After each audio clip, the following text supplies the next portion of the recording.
Part 2 में आपका स्वागत है। अब शुरू होगा खून की प्यासी चुड़ैल का बदला। तो सुनो आगे की कहानी पर। वह किशोरी भूतनी जो अब युवती बन गई थी, उसी डाक बंगले में रहकर अपने हत्यारों का इंतजार करती।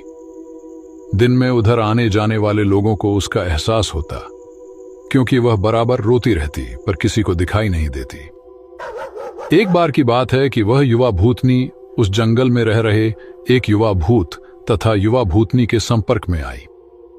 ये दोनों आदिवासी थे और जंगल में लकड़ी काटते समय किसी अंग्रेज शिकारी के शिकार बन गए थे। युवा भूतनी उन दोनों को लेकर शहर की ओर निकल गई। युवा भूतनी उन दोनों भूत भूतनी के साथ शहर में घूम घूम कर अपने हथियारों की तलाश करती रही। 2-3 दिन की मेहनत के बाद ही वह अपने हथियारों को पहचान ली। एक दिन वह शाम के समय खूबसूरत युवती बनकर उनमें से एक हत्यारे अंग्रेज शिकारी के घर पर गई।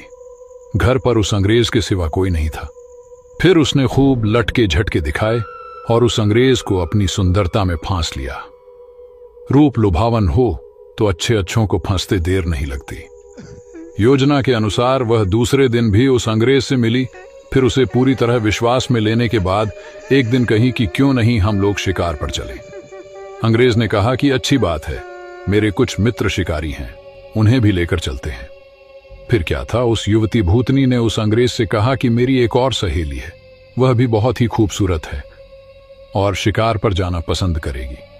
फिर दूसरे दिन उस युवती भूतनी ने अपने साथ आए हुए दूसरी युवा भूतनी से उस अंग्रेज शिकारी को मिलवाया। अब तो अंग्रेज पूरी तरह उस भूतनी के मायाजाल रूपजाल में फंस चुका था। एक दिन सुबह सुबह वह अपने उन्हीं पुराने दोस्तों के साथ जंगल की ओर निकल पड़ा। दिन भर शिकार करते रहे और खूब मौज मस्ती भी। शाम होने को आई तो अंग्रेज शिकारियों ने कहा कि अब सूर्य ढलने लगा है, क्यों ना हम लोग वापस शहर लौट चले। अंग्रेज की बात सुनकर उस युवा भूतनी ने कहा कि नाना, आज रात हम लोग यहीं ठहर कर जंगल का आनंद उठाते हैं। पर एक अंग्रेज शिकारी ने कहा कि हमने पहले से डाक बंगला तो बुक किया नहीं है, ठहरेंगे कहां। फिर क्या था, वह युवा भूतनी मुस्कुराई और बोली कि इसी जंगल में दूसरी ओर मेरे एक मित्र आदिवासी की कुटिया है, हम रात वहीं बिताएंगे और खूब मौज मस्ती करेंगे। अब हुआ यूं कि उस युवा भूतनी की योजना के अनुसार देखते ही देखते उसके मित्र युवा भूत ने एक मड़ई तैयार कर ली थी। उसमें ऐशो आराम की सारी चीजें भी ला दी थी। उन दोनों युवा भूतनी के साथ ये अंग्रेज उस मड़ई में पहुंचे। इन अंग्रेज शिकारियों को उस मड़ई की दशा देखकर अजीब लगा, क्योंकि उस मड़ई में महलों, बड़े बड़े होटलों जैसी व्यवस्था थी। रात को पार्टी शुरू हुई तथा साथ ही अंग्रेज अधिकारियों की सिट्टी पिट्टी गुम होना ही। क्योंकि पहले तो उन 2 युवा भूतनी जो देखने में बहुत खूबसूरत लग रही थीं, अचानक बहुत ही डरावनी रूप बना ली। ऐसा रूप जिसे देखते ही अच्छे अच्छों की पैंट गीली हो जाए।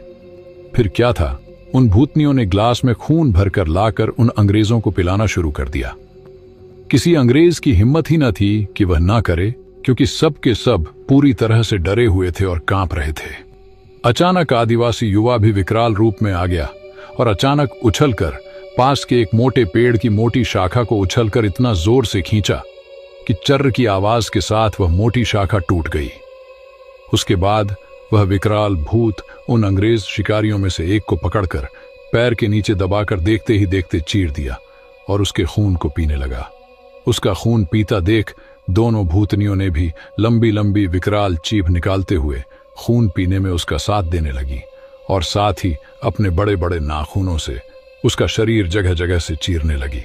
उस युवा भूतनी ने तो भयानक आवाज निकालते हुए दौड़कर एक दूसरे अंग्रेज शिकारी के पास पहुंची और उसकी आंखों में अपने विकराल भयावह भाले जैसे नखों को डालकर उसकी दोनों आंखों को निकालकर खा गई।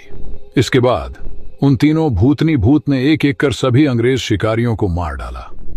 दूसरे दिन उन अंग्रेजों की खोज में गए अंग्रेज अधिकारियों को उनकी ऐसी विभत्स लाशें मिलीं जो देखने में बहुत ही भयावह लग रही थीं। उनको ऐसे नोचा गया था कि लगता था कि यह किसी मनुष्य या जानवर का काम ही नहीं हो सकता। कैलाश को तो सब कुछ पता ही था, पर वह किसी को कुछ नहीं बताया। फिर एक दिन समय निकालकर गोपनीय रूप से कैलाश ने उस युवा भूतनी के कंकाल को भी जला दिया तथा उसकी मुक्ति के लिए एक पूजा करवा दी। यह एक काल्पनिक कहानी है, पर हकीकत भी हो सकती है। उन लोगों के लिए जो अपनी शक्ति संबंधों का नाजायज फायदा उठाते हुए गलत कार्यों को अंजाम देते हैं और उन्हें लगता है कि कोई उनका बाल बांका भी नहीं कर सकता। हमेशा वैसा ही कार्य करें जैसा आप दूसरों से अपने तथा अपनों के प्रति चाहते हैं। जय बजरंगबली।